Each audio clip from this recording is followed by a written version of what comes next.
Ngayon, medyo we're gonna go to the back, behind the scene feel of the shoot, kung ano nangyayari behind it, na it's not too polished, na medyo industrial yung look.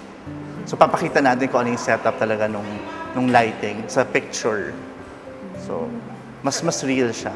So not the typical posy, a more candid, a more natural Sarah. Not too high fashion.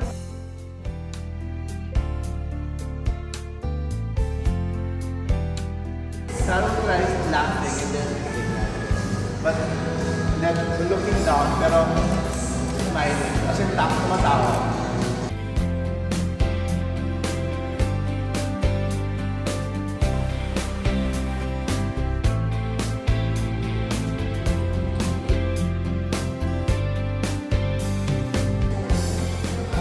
Then yung third, ito yung parang more of like effortless look namin.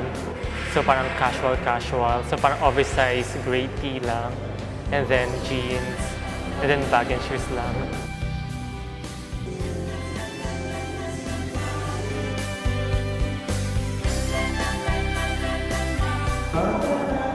Sarah Geronimo.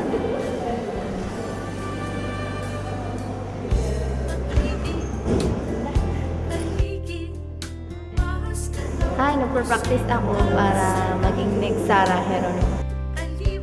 Naninervyos po.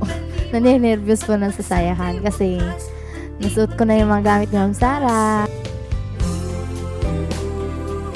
Gusto ko po kasi na maging PA ng mga artista.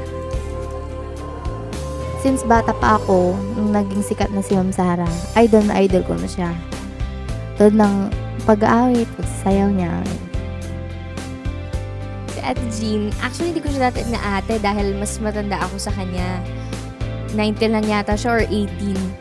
So, yun, natutuwa ako na nandiyan si Ate Jean kasi hindi ko siya nakitaan ng hindi magandang ugali. Saka, masipag naman siya. Parang ako, masipag mag-utos.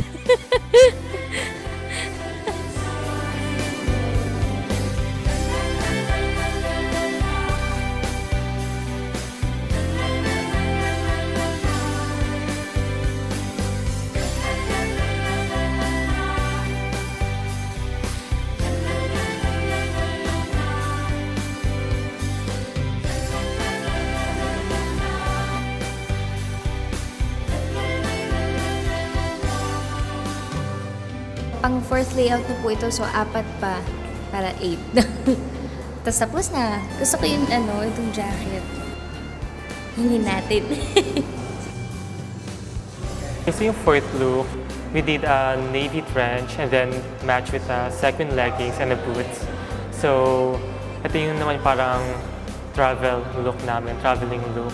And then a bag lang to add a glam to it.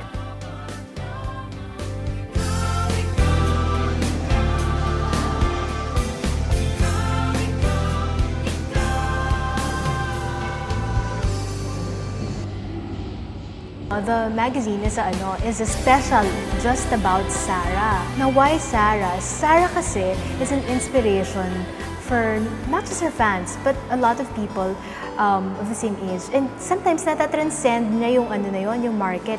Even very, very young kids. Minsan, mas matatanda din, na-inspire sa kanya. Inspiring talaga yung growth niya as a singer and as a person. If you get the magazine, you won't only see things about Sarah na nakita mo sa internet, nabasa mo na before.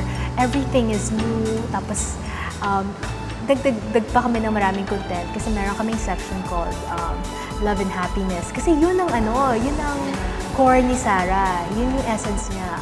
Love and happiness. She gives hope, she gives inspiration, and that's what we want to give with the magazine.